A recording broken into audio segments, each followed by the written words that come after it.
그 마태복음 8장에 보면은요, 예수님께서 그 아버지의 장례를 먼저 치르고 오겠다라는 제자에게 죽은 자들이 그들의 죽은 자들을 장사하게 하고 너는 나를 따르라 하고 말씀하시는 장면이 나옵니다. 이 본문을 우리가 잘못 이해하게 되면은 이 세상적인 일보다는 이 영적인 일이 훨씬 더 중요하니까 이 세상적인 일들은 포기하고 이 영적인 일에 더욱더 치중하라라는 그러한 뜻으로 이 생각하기가 쉽습니다. 좀 더 구체적으로 노골적으로 말씀드린다면은 부모가 죽었는데 불신자들인 이 형제들로 하여금 장례를 치르게 하고 신자들은 뭐 교회 행사나 예배에 참석해야 한다 뭐 이런 식으로 해석하기가 쉽다라는 말씀입니다. 그런데 이러한 해석은 이 바로 앞에서 말씀하신 이 산상수훈의 가르침과도 맞지 않는 해석입니다. 예수님께서는 이 바로 앞선 그 5장에서 산상수훈이죠. 산상수훈에서 이렇게 가르치십니다. 제단나 예물을 드리려다가 거기서 내 형제에게 이 원망 드릴 만한 일이 생각이 나거든. 예물을 제단 앞에 그냥 놔두고 먼저 가서 그 형제와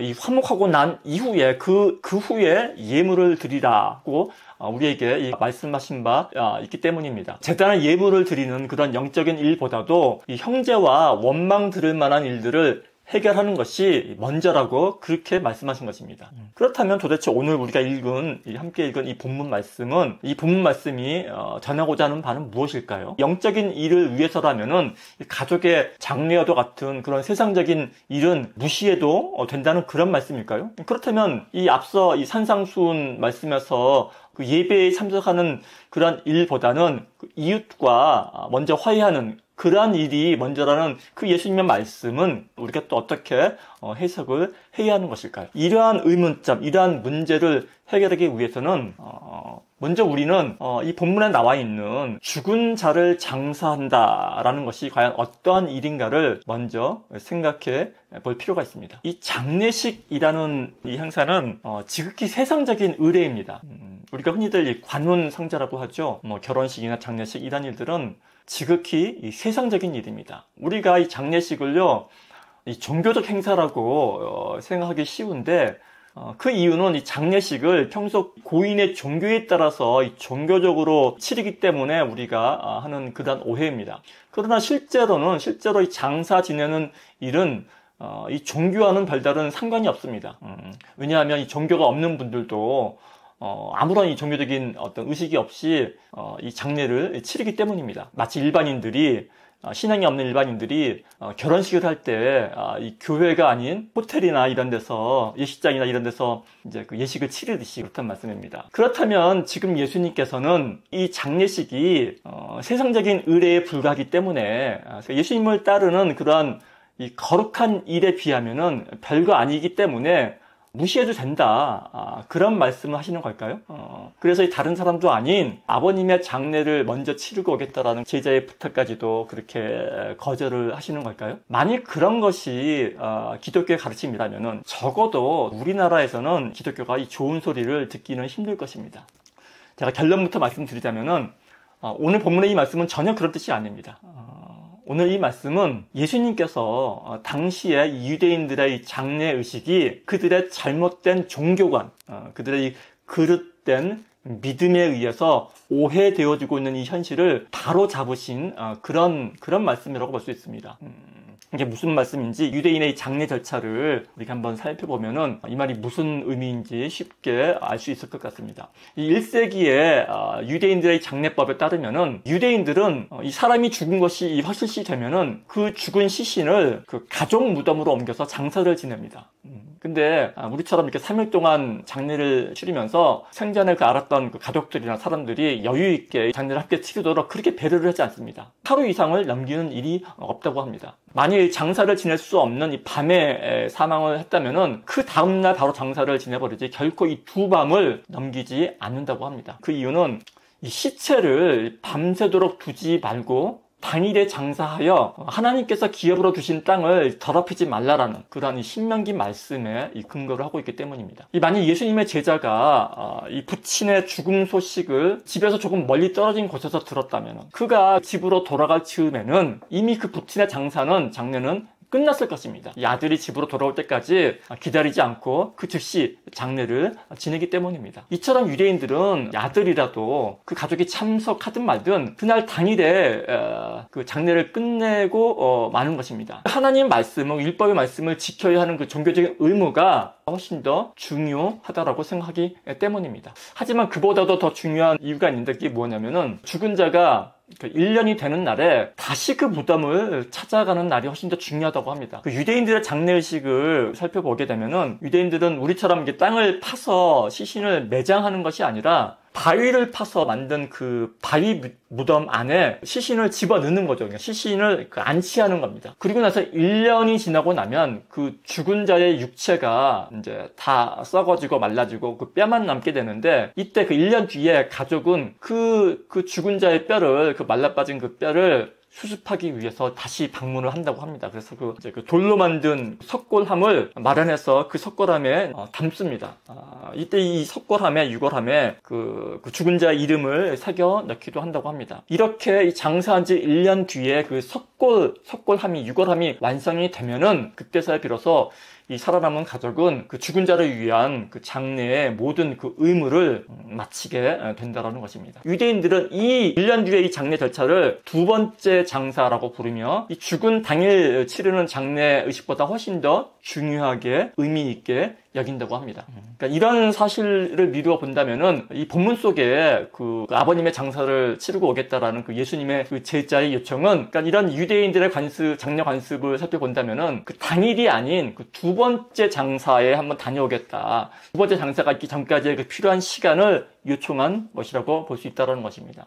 그리고 이 기간은, 두 번째 장사에 참여하는 그 기간은 짧게는 며칠에서 길게는 개월 이상 걸리는 그런 긴 시간이라고 합니다. 그러니까 우리가 쉽게 생각하는 것처럼 그냥 한 2, 3일 후딱 다녀오는 그런 상황이 아니라는 말씀입니다. 그리고 이제 또 한 가지, 이제 여기가 중요한데, 또 한 가지 이제 주목할 만한 사실은, 그 유대인들의 무덤은요, 한 사람당 하나의 봉분, 그러니까 무덤이 있는 게 아니라, 그러니까 가족 구성원 모두, 또는 이 대대로 사용할 수 있는, 그러니까 바위를 파서 만든 일종의 가족 공동 무덤이라는 사실입니다. 그래서 이 공동 무덤 속에는 죽은 지 오래된 뭐 할아버지라든지 오래된 가족 시신들도 많이 있을 거라는 그런 말씀입니다.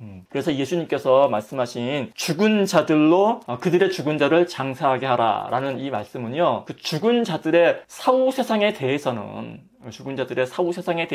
신경을 꺼라. 그런 말씀이라는 것입니다. 그러니까 랍비 문헌에 따르면요, 그러니까 유대인들은 이런 생각을 한답니다. 그러니까 육체가 뼈로부터 부패되어 가는 것은, 소멸해 가는 것은 죽은 자의 죄가 사라지는 것을 의미한다고 그렇게 생각을 한다고 합니다.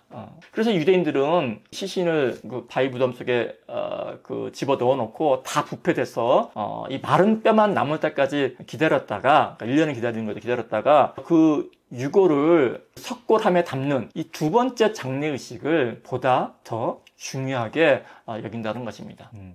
그래서 정리를 하자면은, 우리가 이제 그 난해하게 여겼던 이 본문 속에 예수님의 말씀은 이러한 유대인의 이 장례 예식에 대한 그들의 그릇된 믿음, 이 잘못된 믿음을 보고 하신 말씀이라는 것이죠. 그러니까 우리의 죄는 그들이 믿는 것처럼 육체가 썩어져가는 과정을 통해서나 아니면 기타의 방법을 통해서 사해지는 그러한 것이 아니라는 말씀입니다. 결론지어 말씀드린다면은 이렇게 정리를 할 수 있을 것 같습니다. 내가 이 아버님을, 부친을 무덤에 안장을 했다면은 이미 장례는 그걸로 끝난 것이다. 죄가 사라지게 하기 위해서 이 부친의 육체가 다 썩기를 기다릴 그런 이유도 없고, 그러니까 따라서 이 두 번째 장례를 치르기 위해서 그 길을 쓰고 그렇게 다녀올 필요도 없다.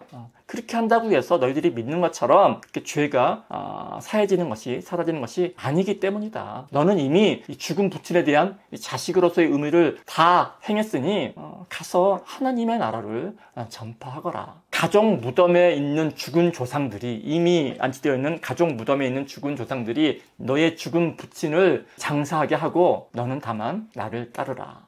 이런 의미에서 하신 말씀이라고 우리가 이해를 한다면은 오늘 이 본문이 무리 없이 이해될 것 같습니다. 그러니까 예수님께서는 우리가 흔히 오해하는 것처럼 이 영적인 일과 세상적인 일들을 구분하신 것이 아니라 그래서 이 세상적인 일보다는 이 교회 일을 먼저 하라, 우선시하라, 더 중요시하라 이렇게 말씀하신 것이 아니라 이 장래의 시과와 같은 우리의 삶 가운데 일어나는 일상적인 의례 속에 녹아있는 우리들의 이 잘못된 이 종교적 믿음을 멀리 하라는 그러한 말씀이라고 보는 것이 보다 의미 있는 해석일 것입니다. 이 대부분의 우리가 가지고 있는 이 종교적인 믿음은요, 실제적으로는 이 하나님의 뜻과는 무관한 경우가 참 많습니다. 이 헌금을 하게 되면 하나님께서 죄를 면하게 해주실 것이라는 이 중세시대의 그 면죄부, 이 면벌교라고 하죠. 이 면죄부 같은 것이 아마 대표적인 예일 것입니다. 멀리 중세시대까지 갈 필요도 없고요. 흔히 우리가 100일 작정 기도를, 새벽 20일 기도를 하게 되면 하나님이 기뻐하실 것이다. 아니면 교회를 건축하는데 전세금을 빼서 작정 헌금을 하면은 하나님이 정말 영광 받으실 것이다, 기뻐하실 것이다. 이런 모든 우리들의 어떤 믿음이요, 종교적인 믿음이 하나님의 뜻과는 관계없는 우리들의 그릇된 종교적인 믿음이라는 말씀입니다. 아직은 믿음이 없는 그런 가족의 결혼식이나 혹은 이 장례식이 이 주일 예배 시간과 겹치게 되면 당연히 이 가족 행사에 참석하는 것이 올바른 선택입니다. 부모님이 돌아가셔도 이 주일 성수를 위해 길을 쓰고 교회를 가는 것은 그런 것을 좋은 신앙으로 생각하면 안 됩니다. 그런 것은 결코 좋은 신앙이 될 수가 없습니다. 아니 목사님 그래도 그렇지, 목사님이 그런 말씀하시면 안 되죠. 신앙인이 그러면 안 되죠. 전쟁통에 총부들을 겨누어도 목숨을 걸고 순교하던 신앙이 우리 신앙의 선배들이 했던 신앙인데, 그렇게 반문하실지도 모르겠으나, 그러나 제가 드리고 싶은 말씀은 이 세상 문화를 거부하고 뿌리치는 그것이 바람직한 신앙은 아니라는 말씀입니다. 오히려 좋은 신앙이란 이 세상의 모든 것들을 품고 이해하는 것입니다. 신약 성경을 보면은요, 예수님께서는 지극히 세속적인 세리마태나 누구나가 다 싫어했던 그 삭개오죠. 세리마태나 삭개오를 뿌리치거나 멀리하지 않으셨습니다. 그들을 뿌리치거나 멀리하지 않으시고 오히려 그들을 불러 제자를 삼거나 아니면 그들과 함께 지내셨죠. 당시 경건한 종교인들, 바리새인이라든지 경건하다고 추앙받는 그러한 종교인들은 창녀라든지 아니면 이방인들과는 종교적인 이유로 상종도 안 하고 그들을 경멸하며 그들을 피해 다녔지만, 그러나 신약 속 예수님께서는 그들을 친구 삼으시며 보란듯이 그들과 함께 어울리셨습니다. 신약 속에서 예수님께서 우리에게 가르쳐 주신 신앙은요, 세상이 나를 핍박할 때 사탄아 물러가라 하며 세상과 맞서는 그러한 것이 아니라요, 그 핍박을 오히려 묵묵히 받아들이고 그 핍박받는 자들과 함께하는 그것이 참된 신앙이라고 예수님께서는 우리에게 가르쳐 주신 것입니다. 그리고 그 예수님의 가르침을 따르는 것이 예수님의 제자된 우리들의 참된 모습일 것입니다. 제가 갑자기 이렇게 장례에 관한 본문을 살펴보게 된 것은요, 여러분 다 아시다시피 지난주 우리 유혜원 자매님의 아버님의 장례식이 있었기 때문입니다. 물론 유혜원 자매님 아버님의 장례는 오늘 제가 한 이 설교 내용과는 아무런 상관이 없습니다. 제가 장례 관련한 본문을 찾다가 선택한 본문일 뿐입니다. 제가 이제 장례식에 우리 좋은 친구 교회를 대표해서 참석을 제가 하고 왔는데요. 제가 장례식 순서 중에 유가족의 조사가 있었습니다. 근데 조사를 제가 들어보니까 유재현 집사님께서는 참 행복한 일생을 사셨던 것 같습니다. 많은 자녀를 두셨는데 자녀들 가운데 특히 우리 혜원 자매님을 가장 많이 예뻐하셨다고 합니다. 다 아시다시피 우리 혜연 자매님은 장애가 있으셔가지고 이 정상적인 생활을 하지 못하십니다. 혼자서는 생활을 못하시는데, 그래서 이 아버님의 이 마음 가운데는 항상 이 혜연 자매님을 돌보아야 한다라는 그런 생각이 늘 이 짐처럼 있었다고 합니다. 모든 부모들이 다 그렇죠. 그런데 결국에는 이 아버님께서 마지막으로 세상을 떠나가시면서 마지막으로 이 고백하시게 된 말씀은, 돌이켜보니 우리 혜완이 때문에 내가 그토록 마음의 짐이고 부담으로 돌보아야 한다고 생각했던 우리 혜완이 때문에 내가 교회에도 나오게 되었고, 그래서 하나님을 믿게 되었고, 우리 혜완이 때문에 내가 신앙을 가지게 되었고, 그래서 이렇게 마음 편히 천국에 갈 수 있게 되었다고 맨 마지막에 했던 말씀이 우리 혜완이가 넘버원 이라고 이 고백을 하셨다고 합니다. 자매님, 아버님뿐만이 아니라요. 우리는 누구나 일평생 짐을 지고 살아가는 것 같습니다. 인생이라는 무거운 짐을 평생토록 어깨에 짊어지고 허덕허덕 살아가는 것 같습니다. 아무리 예수님께서 이 멍에를 짐을 내려놓으라고 해도 그 멍에를 함께 지자고 해도 그럴 리 없다고, 그럴 수 없다고 꾸역꾸역 홀로 짐을 지고 살아가는 것이 우리네 인생의 모습이 아닐까 합니다. 그러다가 죽을 즈음에야 그제서야 깨닫게 되는 거죠. 아, 이 짐을 내려놔도 되는 거였구나. 이게 나 혼자 진다고 이게 아무런 상관이 없는 거구나. 깨닫게 되는 거죠. 그런데 그제서라도 깨닫는 사람은 그나마 평안히 눈을 감게 됩니다. 그러나 죽는 순간까지도 이를 깨닫지 못하는 사람이 있죠. 죽는 순간까지도 이를 깨닫지 못하는 사람은 끝내 짐을 놓지 못하고 고통 가운데, 원망 가운데 이 삶을 마감하게 되는 것 같습니다. 저는 우리가 가진 신앙이란 바로 이러한 사실을 깨닫는 것이 아닌가 하는 생각을 해보게 되었습니다. 이러한 사실을, 이러한 진리를 조금이라도 일찍 깨닫는 사람이 아마 참된 신앙인이 아닐까 하는 생각을 해보게 된 것입니다. 그래서 저는 신앙 있는 사람은 참으로 행복한 사람이라고 생각을 합니다. 왜냐하면 언젠가는 맛보게 될 그런 그 천국을 지금 이 순간 이 땅에서도 맛볼 수 있으니까 말입니다. 제가 말씀은 안 드렸지만 지난주 저희가 큰 교통사고가 있었습니다.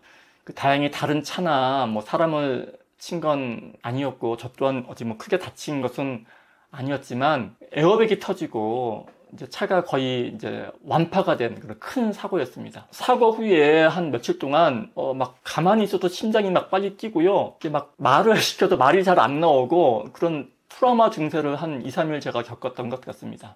그러니까 저도 그렇게 많이 놀랐지만 사실 제가 그 가족들한테 미안한 것이요. 저 때문에 온 가족이 놀라서 막 그렇게 난리가 아니었거든요. 이제 뭐 한 2, 3일 지난 후에 제가 이제 증세가 어느 정도 가라앉고 어느 날 저녁에 아내가 저한테 이런 말을 했습니다. 여보, 처음에 당신 그 사고 났다는 소리 들었을 때 순간 이 가슴이 철렁 내려앉았다고 합니다. 그래서 어떡하지 그런 생각이 들었다고 합니다. 근데 이제 곰곰이 생각해 보니까 사고가 나서 지금 우리 가정에게 우리에게 변한 것이 아무것도 없더라는 것입니다. 비록 사고는 났지만 여전히 서로를 사랑하는 가족이 있고 잠잘 집이 있고 먹을 음식이 있고 마실 물이 있고 그러니까 변한 것은 아무것도 없더랍니다. 그렇게 차근차근 생각을 정리하니까 두려움이, 걱정이, 근심이 서서히 사라지더랍니다. 그리고는 계속 저를 위로를 하는 거죠. 옆에서 뭐 괜찮아, 아무것도 아니야, 까짓거 아무것도 아니야. 그러면서 계속 아내가 저를 위로를 했습니다. 근데요, 사실 이 말은 제가 늘 아내한테 해주던 말이었거든요. 그러니까 늘 평소에 그 걱정과 근심이 많던 제 아내에게 제가 해주던 말이었습니다. 마치 이 모든 것을 다 깨달은 도인처럼 늘 평안한 미소를 띠고 맨날 제가 그 소리를 제가 했거든요. 그렇게 아내에게 해주던 말이었었는데 막상 사고를 당해보니까 평안한 이 목사로서의 모습은 온데간데 없고 산지 1년도 안 된 새 차를 완전 완파시킨 그런 사고를 낸 책임감과 또 그로 인한 경제적 부담감이나 이런 것으로 인해서 인생 다 사고처럼 희리에 빠져 막 기운이 빠져 있는데 오히려 아내가 씩씩하게 계속 그러더라고요. 여보, 사람 안 다친 게 어디야, 다른 차랑 안 부딪힌 게 어디야 하면서 저를 계속해서 위로해 주었던 그런 기억이 있습니다. 그러니까 공동체라는 게 그런 것 같습니다. 아무리 신앙이 좋고 또 아무리 믿음이 좋고 아무리 뭐 성경 지식이 많더라도 이게요, 이 본인의 신앙과 본인의 믿음만으로는 감당할 수 없는 일들이 이 세상 가운데서는 수도 없이 일어납니다. 만약 그러한 모든 일들을 이 본인 스스로의 힘으로만 해결하고 넘어가야 한다면은 아마도 이 세상을 멀쩡하게 살아가는 사람은 몇 사람 없을 것입니다. 그래서 저는 그래서 하나님께서 이 공동체를 허락해 주신 것이 아닌가 그런 생각을 해보게 되었습니다. 공동체. 우리 이 바둑이나 장기를 둘 때 보게 되면은 훈수를 두는 사람이 제일 잘한다는 말이 있지 않습니까? 아무리 고수여도 정작 본인이 바둑판에서 이 수수에 몰리게 있게 되면은 그 수가 잘 보이지 않는다고 합니다. 그러나 아무리 하수여도 그걸 옆에서 마음 편하게 지켜보는 사람은 쉽게 이 좋은 수를 보고 또 훈수를 둔다고 그러지 않습니까? 이 바둑판이나 장기판에서는 이 훈수를 두는 사람은 밉상이기 쉽지만 그러나 이 공동체 내에서는 이 어려움에 빠진 사람에게 차분하게 위로의 훈수를, 또 신앙의 훈수를 두는 사람은 참으로 이 고맙고 필요한 사람일 것입니다. 이 온라인 줌 미팅으로만 예배를 하는 저희 좋은 친구 교회에서 제가 항상 염려했던 부분이 바로 이 교회의 공동체성, 이 공동체성이었는데, 최근 저희 교회에서 이 연이은 장례식을 겪으면서 저는 우리 교회가 비록 이 온라인 공동체지만 정말 교회 공동체가 맞구나 하는 것을 제가 실감하게 되었습니다. 미국 동부에서, 또 중부에서, 또 서부에서, 또 멀리 이 한국에서 장소와 또 시차도 다르고 다 다르지만 더군다나 이 화면으로 밖에는 실물 보지 못하고 화면으로 밖에는 참여하지 못하는 그러한 예배고 그러한 성도의 교제이지만 그럼에도 불구하고 서로가 한 마음으로 이런 일을 겪을 때 서로 위로하고 염려해주는 그런 모습에 정말 교회는 어떤 건물이나 제도가 아닌 정말 살아 숨쉬는 사람들의 모임이구나 하는 사실을 제가 다시 한번 느끼게 된 것입니다. 이 시간 우리 이 사랑하는 이 아버님의 장례를 치르신 우리 유혜환 자매님에게 깊은 위로의 말씀을 다시 한번 전하며 또한 우리 좋은 친구 교회 성도 여러분에게도 이 감사의 말씀을 전합니다. 우리 함께 기도하시겠습니다.